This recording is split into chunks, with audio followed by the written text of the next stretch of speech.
요사이 자주 생각이 나는 것은 제가 그 중고등학교 다닐 때 인천 제물포 중학교 고등학교에 대한 이야기입니다.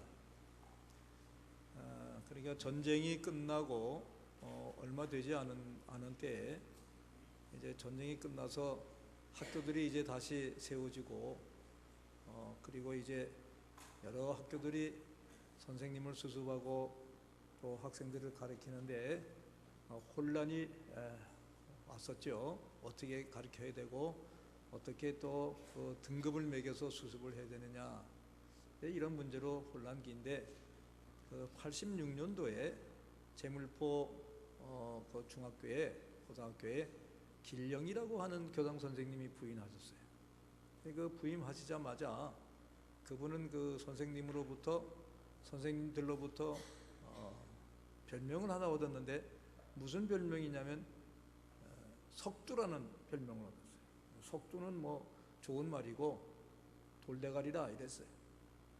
왜 그러냐 그랬더니 그 좋은 조건에서 학생들을 많이 유치할 수도 있고 또 그 중앙에서 자금을 많이 얻을 수도 있는데 꼭 한 학년에 240명 이상 안 받겠다.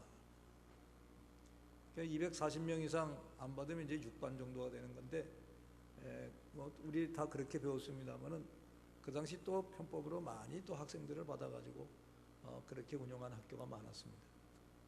왜 240명이냐? 더 이상 우리 학교에서 감당할 수 없다는 거예요. 학생 하나하나 가르치려는데 어떻게 자꾸 무조건 받아가지고 가르치냐? 안 된다. 또 하나는 학생과 선생님하고 신뢰가 크게 있어야 되는데 이 신뢰가 서로 없어서 안 되겠다. 그래서 무시험 감독을 줬어요. 그러니까 시험을 치는데 감독이 없어요. 그러니까 뭐 보고 쓰려면 보고 쓰고 마음대로 하라는 거예요. 그런데 어쨌든 시험을 보는 거예요. 선생님들이 반대했죠. 아니 그렇게 하면 이게 시험이 됩니까? 그런데요, 한 1년이 지나서 평가를 해보니까요, 작년이나 지금이나 시험 감독을 안 하고 친 거나 시험 감독 한 거 친 거나 보니까 한 낙제생이 한 10명이 나왔어요. 똑같이 나온 거예요. 그러니까 시험 감독 하나 안 하나. 그때 그 아주 놀라운 그 말씀을 이 김영희 교장이 하는데요, 뭐라고 하는 거 아니?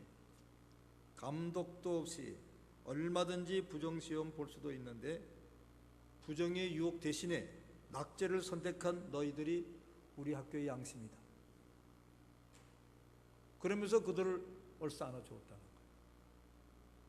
그때 학생하고 선생님이 모두 다 울었다고 그런 말을 하니까. 그리고 그 다음에 낙제생이 우등생이 된 것은 뭐 말할 것도 없다. 제가 왜 이야기가 자꾸 생각이 나는 거 하니, 지금 이 대한민국은 온통 거짓 공화국이라고 할 만큼 거짓이 난무하고 판을 칩니다. 그러니까 말하자면 진실되게 사는 사람은 돌대가리. 참 사람이 좀 지혜가 없구나, 모자라구나, 이렇게 살게 됐다. 지금 거짓이 난무하고 불법이 판을 치고 여론과 술수가 진실을 몰아내고 있는 판이에요. 어린아이부터 어른에 이르기까지 거짓말하는 기술이 으뜸 능력이 되었습니다.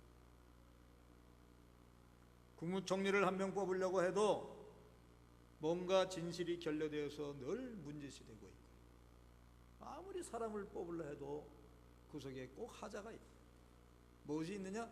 거짓한 무엇이 들어있다.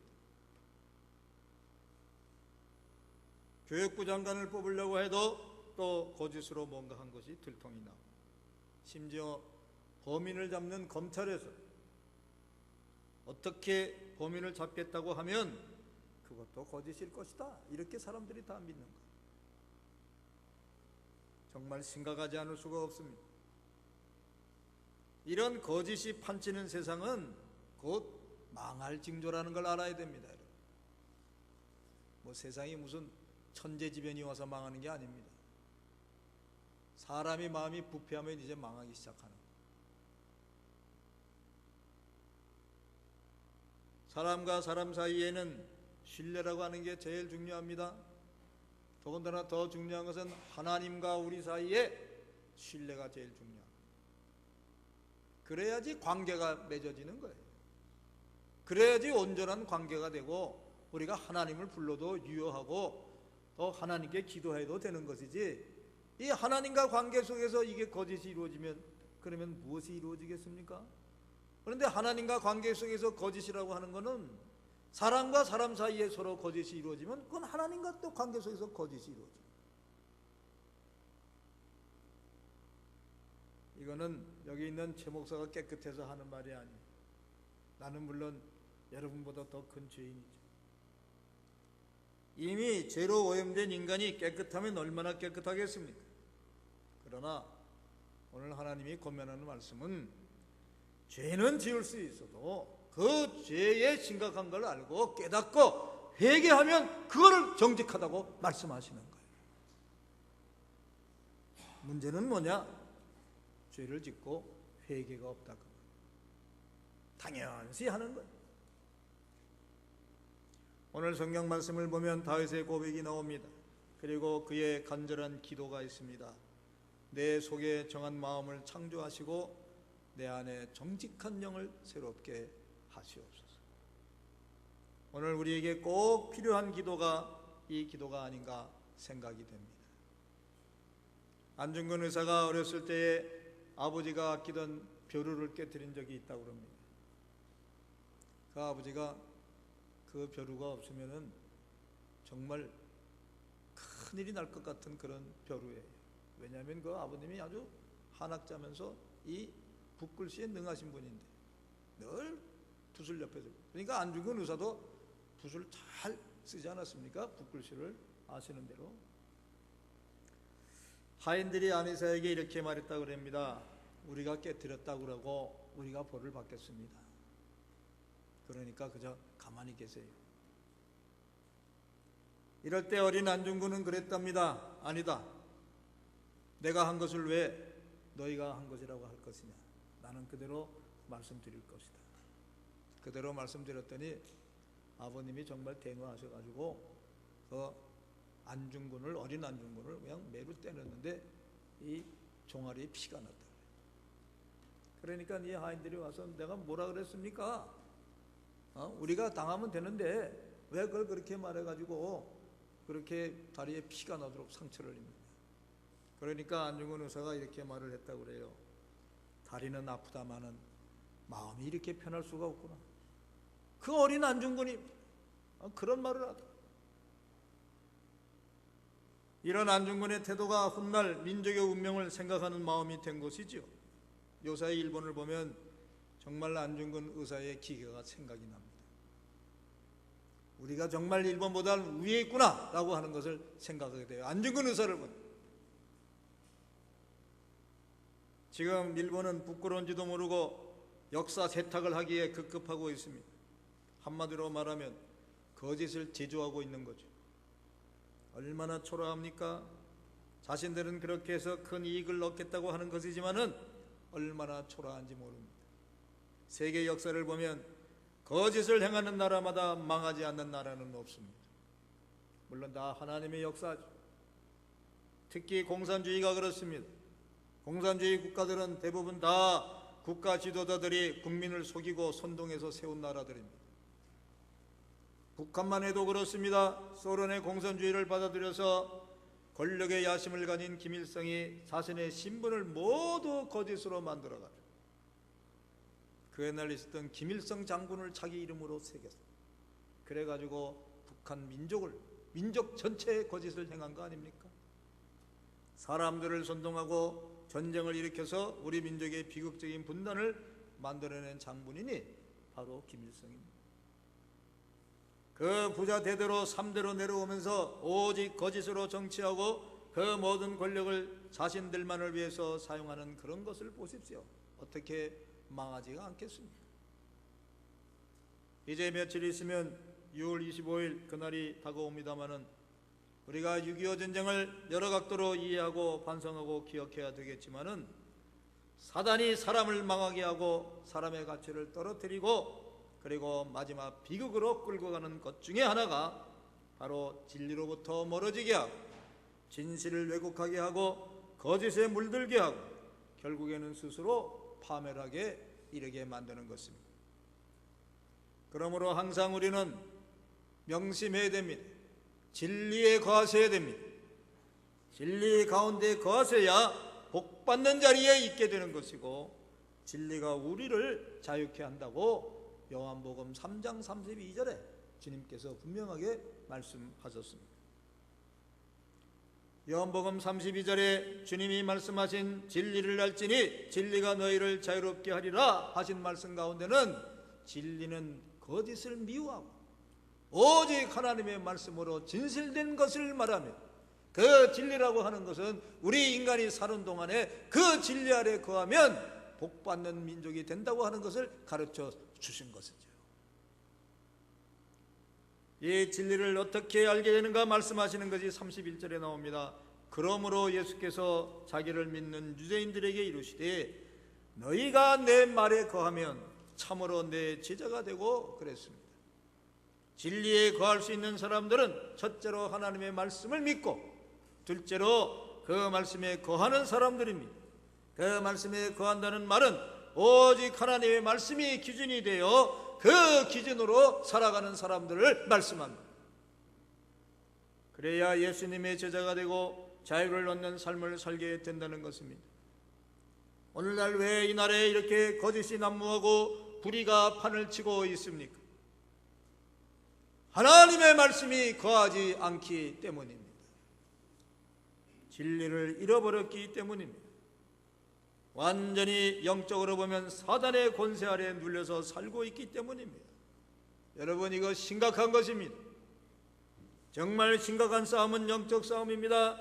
육신적인 죽음은 누구나 다 맞이하는 것이지만은 영적 죽음은 심판에 처하는 사람에게만 닥쳐오는 것을 알아서야 됩니다. 히브리서 9장 27절에 뭐라 그랬습니까? 한 번 죽는 것은 사람에게 정한이치요 그 이후에는 심판이 있으리라 그랬습니다. 한 번 죽는 것은 다 죽지요. 그런데 두 번째 우리가 영적 죽음은 여러분 한 사람은 구원받고 한 사람은 지옥에 떨어져요. 똑같지가 않아요. 그러니까 거짓을 행하는 모든 말이나 행동이나 계획은 다 하나님 앞에 심판을 쌓을 목록이 된다는 것을 아셔야 됩니다. 여러분, 이걸 정말 심각하게 생각해야 됩니다. 거짓을 선동하는 무리들에게 속지도 말고 언제나 죄인인 줄 알고 회개하셔야 됩니다. 회개하시는 그것을 하나님은 정직하다고 우리에게 말씀하신 것이에요. 애초부터 정직한 사람은 없어요. 있을 수가 없어요. 애초부터 오염된 물에서 나만 깨끗하다고 깨끗해지는 것은 아니에요. 사람은 영적으로 자유하지 못하면 늘 불안하고 염려와 근심으로 쫓기며 살 수밖에 없습니다. 이것에서 자유하려면 여러분 말씀으로 돌아가야 합니다. 용서하시는 하나님을 믿고 회개하셔야 됩니다. 저는 그 70년도 우리나라가 참 어려웠을 때 이 나라가 막 부흥의 불길이 막 일어나는 그때를 지금도 생생하게 기억하는데 뭐 여러 가지 뭐 역사적으로 이 진단 저 진단 많이 하지만은 그 70년대 60년대 말부터 70년대 80년대로 가면서 바로 그 70년대인 것 같아요. 70년대 우리나라에 크게 회개 운동이 일어났습니다. 여의도 저 광장에 엑스폴로 70이라 그래가지고 그때 그 한경희 목사님이 인도하시고 또 빌리 그레엄 목사님 오시고 했을 그때입니다. 그때 그 광장에 200만이 모였습니다. 200만이 모여가지고 회개 기도하는데 천지가 진동한 줄 알았습니다. 저도 그때 그 두 번 70년, 74년 이 두 번 그런 집회가 있었는데 저도 그때 그 속에 있었습니다만은 그때 마침 비가 왔어요. 비가 오는데요, 그 숱한 젊은이들이 말이죠 기도하면서 누구 하나 거기서 꼼짝하지 않는 거예요. 비가 오는데, 비가 오니까 막 무릎으로 막 물이 들어오는데 그러면서 기도했습니다. 전 지금도 생생하게 기억해요. 그때부터 이 나라의 부흥의 불길이 일어나는데 하나님이 정말 이 나라를 오른손으로 들어서 쓰시는데 놀라운 광경을 봤습니다. 여러분, 제가 산 증인입니다. 역사가들은 누가 잘했니 못했니 별의별 얘기 다 하는데 여러분, 다른 데 이유가 없어요. 하나님께 회개하는 백성은 하나님은 사랑하시고, 그리고 그 민족의 부흥을 가져오게 하시고 복 주신다라고 하는 것이 하나님 말씀입니다. 하나님의 창조적인 능력이 아니시면 정직은 불가능하다는 것을 오늘 다윗은 고백하고 있습니다. 다윗이 그 하나님 말씀 앞에 무릎을 꿇었습니다. 이것을 하나님은 얼마나 귀하게 보셨는지 성경을 보니까 정직한 내 종 다윗아, 그렇게 부르시는 모습이 나옵니다. 아니, 다윗이 무슨 그렇게 정직합니까? 죄로 말하자면 여러분, 다윗같이 큰 죄를 지은 사람이 어디에 있겠습니까? 자기의 충신인 우리아의 부인인 밧세바를 그걸 범하고 나서 그것을 들킬까봐 우리아까지 전쟁이 나서 죽게 만든 다윗 아닙니까? 이 세상에 그런 범죄가 어디 있겠습니까? 그럼에도 불구하고 하나님 앞에 무릎을 꿇고 철저하게 회개하니, 하나님, 제가 했습니다. 어느 누구 때문에 그런 것이 아니고 이건 내 죄입니다. 하나님, 정말 나는 하나님 앞에 살아남을 수가 없습니다. 하나님이 나를 깨끗하게 하지 않으면 나는 아무것도 아니요, 죽을 수밖에 없는 그런 존재입니다. 회개하니까 하나님께서 그를 얼마나 사랑하셨는지. 정직한 종 내 다윗아, 회개하는 백성을 정직하다고 말씀합니다. 본문에 다윗이 뭐라고 그럽니까? 우슬초로 나를 정결하게 하시옵소서. 7절 말씀입니다. 우슬초로 나를 정결하게 하시옵소서. 신학적으로 분석하면 속죄 제사를 드립니다, 그런 뜻이죠. 자신이 제물이 되어 이제는 죄로부터 죽겠다, 그런 고백이죠. 또 내게 즐겁고 기쁜 소리를 들려주십시오. 하나님이 용서하신다고 하는 그 말씀을 저희에게 들려주시죠. 그것이 무엇이겠습니까? 복음이 아닙니까? 용서하시고 구원하여 주시옵소서. 그리고 정결한 마음을 가지고 새롭게 태어나게 하시고 정직한 영을 회복시켜 주시옵소서. 그리고 17절에 뭐라고 그럽니까? 하나님께 구하는 제사는 상한 심령이라 하나님이여 상하고 통회하는 마음을 주께서는 멸시하지 아니하시리니. 구구절절히 하나님께 용서를 구하고 회개하면서 절대 남에게 책임을 전가하지 않았습니다. 다 내 탓이었습니다. 나의 잘못이었습니다. 동시에 다가올 후속적 결과에 대해서 연연하지 않았습니다. 내가 이렇게 다 회개하고 정직하다 보면 백성이 나에게 돌을 던질 것이다, 이 보좌에서 쫓겨날지도 모르겠다, 이런 것에 연연하지 않았습니다. 왜요? 정직이 우선이니까요. 하나님 앞에서가 우선이니까 그런 것이에요. 그러므로 다윗에게는 정직이 곧 신앙이었죠. 그것이 어떤 것보다 먼저 우선되는 것이었죠. 지금 당하는 화는 아무것도 아닙니다. 마지막 하나님 앞에 가서 받을 심판을 생각하는 거지요. 그러니까 다윗에게는 정직이 곧 신앙이었습니다.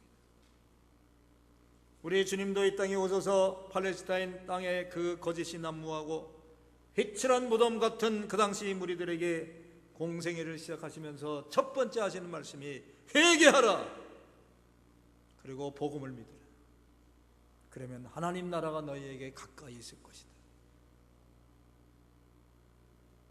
우리는 언젠가는 하나님 앞에서 벌거벗은 것 같이 다 드러나게 됩니다. 하나님 앞에서는 머리카락 하나라도 숨길 수 없을 것이에요. 미켈란젤로가 저 유명한 시틴 성당, 로마 중심에 있는 그 시틴 성당의 마지막 그림을 그렸죠. 최후의 심판도라고 하는 걸 그렸습니다. 그걸 그렸을 때 미켈란젤로는 거기 나온 모든 사람들, 천국으로 올라가면서 들림받는 사람들, 지옥으로 떨어지면서 지옥으로 고통받는 사람들, 뭐 수많은 사람들을 그려놓고 그 많은 사람들 남자 여자 가리지 않고 몸 하나, 몸에 실오라기 하나 남기지 않고 벌거벗은 몸으로 그립니다. 교황이 깜짝 놀라서 이 무슨 불순한 일이냐? 성당에 어때 이런 그림을 그릴 수가 있느냐? 빨리 옷을 입혀라. 그럴 때 미켈란젤로가 그랬습니다. 하나님 앞에 가는 존재들이 무엇을 가리고 갈 수가 있습니까? 다 벌거벗은 것처럼 드러날 것 아닙니까? 그래도 교황이 그 말에 동의하지 않고 미켈란젤로의 제자를 시켜가지고 미켈란젤로는 구금시키고 그 제자에게 옷을 입히라고 명령을 했어요. 그 제자가 그림을 다 그린 후에 미켈란젤로가 풀려나면서 나오는데 제자가 미켈란젤로 붙들고 그럽니다. 스승님, 그저 최소한도로 가려놨습니다. 그러니까 스승님도 만족하시고 교황도 만족할 정도로 그렇게 했습니다. 이제 그 뜻이겠죠? 그랬더니 미켈란젤로가 그럽니다. 하나님 앞에서는 최소한도로도 가릴 것이 없네. 여러분 그렇지 않습니까? 왜 우리가 정직해야 됩니까? 우리 모두는 다 하나님의 불꽃 같은 눈동자 앞에 서 있기 때문입니다. 하나님 앞에서는 안 드러나는 것이 없습니다. 골방에서 한 마리 지붕위까지 전해질 수가 있습니다. 하늘까지 전해집니다.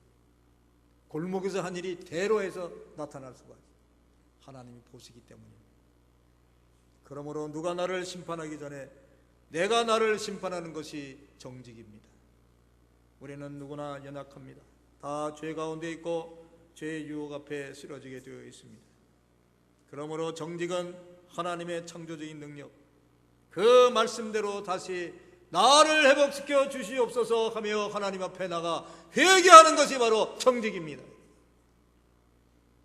그것이 나를 정한 마음의 소유자로 만들어 주시는 것입니다.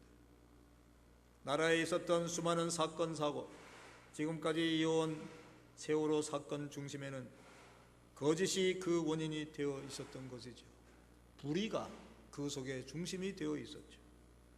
거짓을 행하고 불의를 행하는 그 사람들로 말미암아 다 인재로 말미암아 생겨난 사고들 아니겠습니까?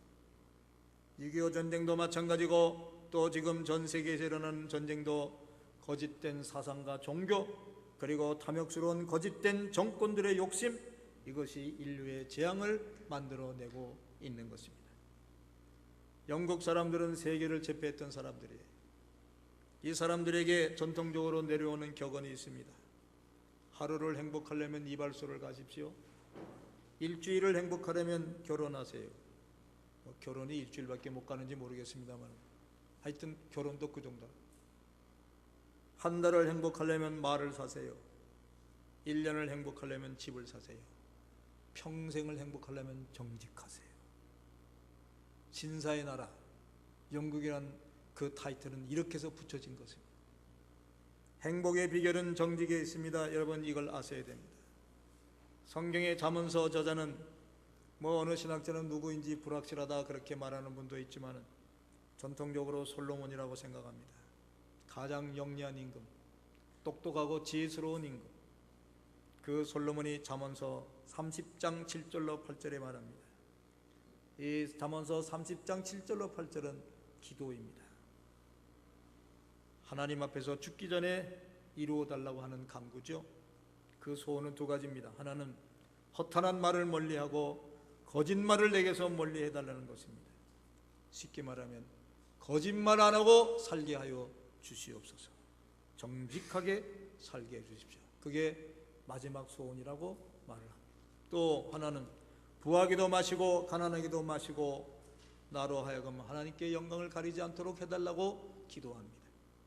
너무 부한 것을 유지하려고 해도 거짓이 필요하고 너무 가난해도 거짓을 사용하려고 하는 것 아닙니까? 그저 하나님이 주신 것을 복으로 알고 정직하게 살면 하나님이 언젠가는 내가 모자라면 채워주실 것이고 또 내가 욕심을 부리면 하나님께서는 겸손하게 낮춰주실 것입니다. 여러분, 정직함이 모든 것의 기본일 뿐만 아니라 복의 근원이요, 용기의 근원이요, 평안의 뿌리요, 구원의 필수 조건이라는 것을 명심하셔야 됩니다. 예전에는 교회에서는 이런 설교는 안 했습니다. 왜냐하면 교회에 나오는 사람들, 하나님 말씀 듣는 사람들은 다 정직하다고 하는 인식이 있었습니다. 그런데 요사이는 그렇지 않습니다. 여러분, 이제는 회개할 때입니다. 이제는 하나님 앞에 무릎을 꿇고 정직을 찾으셔야 할 때입니다. 하나님이 기뻐하실 그 정직, 회개함으로 말미암아 정직한 종 아무개야, 이런 이름을 듣는 여러분 되시기를 간절히 바랍니다. 하나님이여, 내 속에 정한 마음을 창조하시고 내 안에 정직한 영을 새롭게 하시옵소서. 이것이 여러분의 기도가 되시기를 간절히 축원합니다. 기도합시다. 아버지 하나님, 감사합니다. 이 시간 주님께서 사랑하셔서 오늘 이 나라에 정말 시급한 것이 무엇인가, 우리들이 정말 잊어버리고 살고 있는 것이 무엇인가, 우리들이 잘한다 하면서도 잘 못하는 것이 무엇인가, 가장 기본적인 것, 하나님 앞에 정직하지 못한 것, 늘 거짓으로 살아가는 것, 이것 하나님 이제부터는 고치게 하여 주시고 회개하여서 하나님 앞에 정직한 모습이 되게 하여 주시고 이것으로 복받는 그릇들이 다 되게 하여 주시옵소서.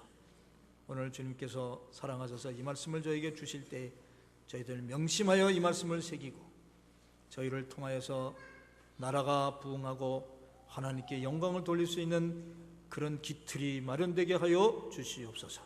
감사하오며 예수님의 이름 받들어 간절히 기도하옵나이다. 아멘.